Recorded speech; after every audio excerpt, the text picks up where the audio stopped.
Assalamualaikum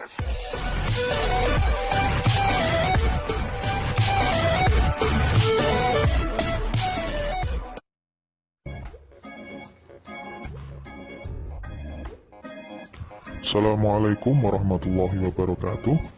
Kita nanti masih melanjutkan pada pelajaran kelas 4, tema 6 cita-citaku, subtema 1 aku dan cita-citaku. Kita masuk ke pembelajaran 3 ya. Pada pembelajaran 3 ini, muatan pembelajarannya ada 3, yaitu Bahasa Indonesia, IPS, dan PPKN. Selanjutnya untuk tujuan pembelajarannya, sobat belajar bisa menyimak sendiri pada layar ya, apa saja tujuan pembelajaran yang akan kita capai pada video pembelajaran kali ini. Nah sobat belajar, langsung saja kita mulai ya. Pembelajaran hari ini sudah siap, tetap semangat. Pernahkah kamu mendengar ucapan berikut? Gantunglah cita-citamu setinggi langit. Kalimat itu mengajak kita agar kita berusaha sekuat tenaga untuk mencapai cita-cita. Artinya, kita harus selalu bersemangat dan tidak mudah menyerah. Benny berjalan beriringan dengan Made menuju ke kelas. Made tertarik dengan sebuah gulungan koran yang dibawa Benny. "Apa yang kamu bawa, Ben? Apakah hari ini kita diminta membuat sesuatu dari rumah?" tanya Made. "Ah, tidak, Made. Hari ini rasanya kita tidak diminta untuk membuat sesuatu. Akan tetapi, aku ingin menunjukkan sebuah artikel di koran ini kepada Bu Guru," jawab Benny sambil tersenyum. "Artikel tentang apakah itu, Ben? Aku jadi penasaran," kata Made tidak sabar. "Ini tentang seorang pemuda yang berani, kawan. Masih muda, ia telah menjadi peternak dan pengusaha yang hebat," kata Benny bangga. "Wah, hebat. Bolehkah aku membacanya sekarang?" pinta Made tidak sabar. "Hanya untuk kawanku, kau boleh membacanya sekarang sebelum aku memberikannya kepada Bu Guru," jawab Benny sambil mengulurkan gulungan koran anak tersebut kepada Benny. Nah sobat belajar, mari kita membaca ya. Bacalah artikel berikut dengan seksama yang berjudul tentang peternak muda dari Malang. Menjadi pengusaha di usia muda mungkin bukan tujuannya. Ia hanya ingin membangun usaha mandiri seusai kuliah. Seorang pemuda bernama Triyono merintis usaha peternakan bebek potong sejak tahun 2006 dengan modal seadanya. Berbekal ilmu peternakan yang dapatnya dari tempat ia belajar dari Universitas 11 Maret, ia memulai usahanya. Usaha peternakan bebek potong ia kembangkan hingga pada tahun 2007 ia mendapat inspirasi baru. Ketika ia melihat hewan-hewan kurban, ia berpikir untuk mulai membangun sebuah peternakan sendiri. Untuk mendapatkan dana, ia membentuk sebuah kelompok bersama untuk mengumpulkan dana dari teman-teman semasa kuliah. Setahun kemudian, Triyono berhasil memiliki sebuah lahan. Meski lahan itu tidak terlalu besar, ia dapat membangun beberapa kandang untuk mulai beternak sapi. Setelah usahanya berjalan, setahun berikutnya, ia mengembangkan usahanya untuk membangun peternakan dan pemotongan ayam. Usaha Triyono kian membesar. Kini ia telah memiliki usaha ternak ayam, bebek, sapi berikut pemotongannya. Ia pun mengolah limbah peternakannya untuk dijadikan pupuk.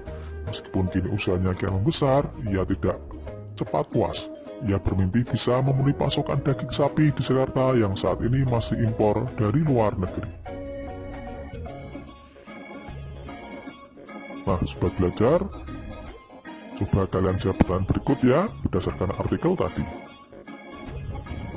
Yang pertama, siapakah Triyono? Nah, tentu kalian masih ingat ya, Triyono merupakan seorang pengusaha yang menggeluti bidang ternak bebek. Kemudian yang kedua, apa saja yang telah dilakukan untuk menjadi pengusaha? Nah, tadi dia melakukan apa saja, kalian bisa baca sendiri ya. Untuk soal berikutnya, pertanyaan berikutnya, kendala apa saja yang dihadapinya? Nah, tadi adalah kendala modal dan lahan ya. Kemudian apakah mimpinya? Mimpinya adalah bisa memenuhi pasokan daging sapi di Jakarta yang saat ini masih impor dari luar negeri. Mudah ya sobat belajar. Beternak merupakan kegiatan mengembangbiakkan hewan ternak untuk memenuhi kebutuhan manusia. Hewan ternak adalah hewan yang dipelihara manusia untuk memenuhi kebutuhan manusia. Hewan ternak dapat dimanfaatkan telur, daging, bahkan kulitnya. Ada kegiatan peternak di sekitar tempatmu, sobat belajar? Pasti ada ya. Ayo kita mengamati sobat belajar. Perhatikan gambar berikut ini ya.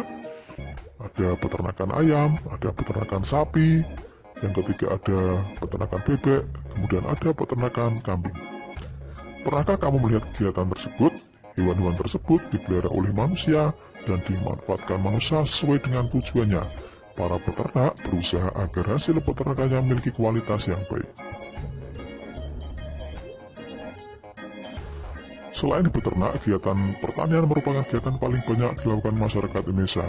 Sebagai negara agraris, Indonesia memiliki lingkungan alam yang mendukung tumbuhnya macam-macam tanaman produk pertanian dengan kualitas baik. Kalian bisa lihat contohnya berikut ini ya. Ada mangga, apel, brokoli, dan wortel. Tumbuhan dapat tumbuh subur bila dirawat dengan baik.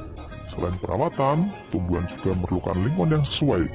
Menurutmu, di lingkungan seperti apakah apel, mangga itu dapat tumbuh dengan subur? Di lingkungan seperti apakah sayuran, brokoli, wortel, dan kol dapat tumbuh dengan subur?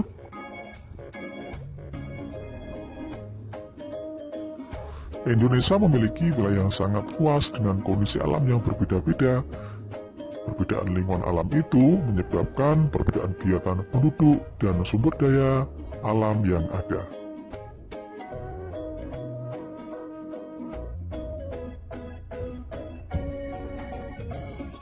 Nah, sobat belajar, mari kita membaca. Keragaman sumber daya alam, lingkungan, pekerjaan, dan cita-cita memperkaya masyarakat Indonesia. Kini kamu tahu bahwa keragaman itu membuat hidupmu semakin berwarna. Keindahan keragaman dituangkan dalam puisi berikut ini. Ayo, simak puisi berikut ini ya, sobat belajar. Yang berjudul Hidupku Penuh Warna, karya D. Karitas. Bukit-bukit itu membiru dari jauh.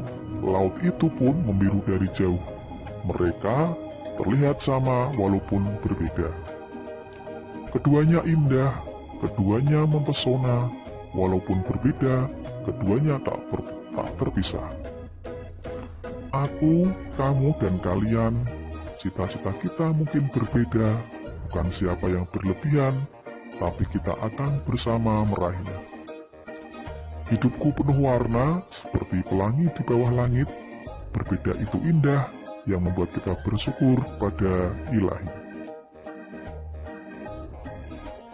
Nah, sobat belajar, coba kalian jawab pertanyaan berikut ini ya, setelah akan membaca tadi. Yang pertama, apakah judul puisi tersebut? Siapakah pengarangnya? Mudah ya, tadi sudah ada. Kemudian, apakah yang kamu bayangkan ketika kamu membaca judul puisi tersebut? Nah, yang saya bayangkan ketika membaca judul adalah lika-liku kehidupan yang dialami penulis atau pengarangnya ya, sobat belajar.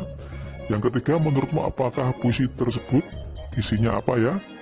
Nah, isinya tentang segala bentuk kehidupan yang perlu kita syukuri. Kemudian yang nomor 4, berapakah jumlah bait dalam puisi tersebut? Mudah ya, tadi ada 4 bait, kemudian barisnya ada berapa setiap baitnya? Sama, ada 4. Yang terakhir, tentukanlah rima setiap bait pada puisi tersebut. Nah, tentunya mudah ya sobat belajar. Di pelajaran sebelumnya juga sudah ada ya cara menentukan rima.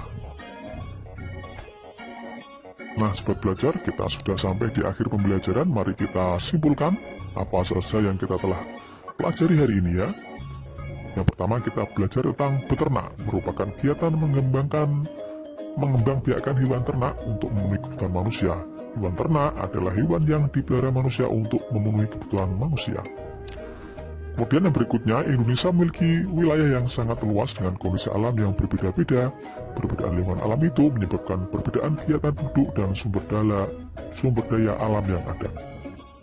Yang terakhir, puisi terdiri atas beberapa bait. Setiap bait terdiri dari beberapa baris.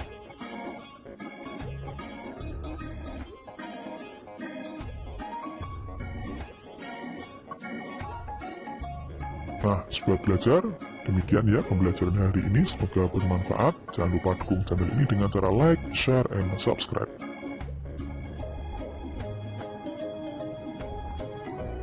Terima kasih. Saya akhiri. Wassalamualaikum warahmatullahi wabarakatuh.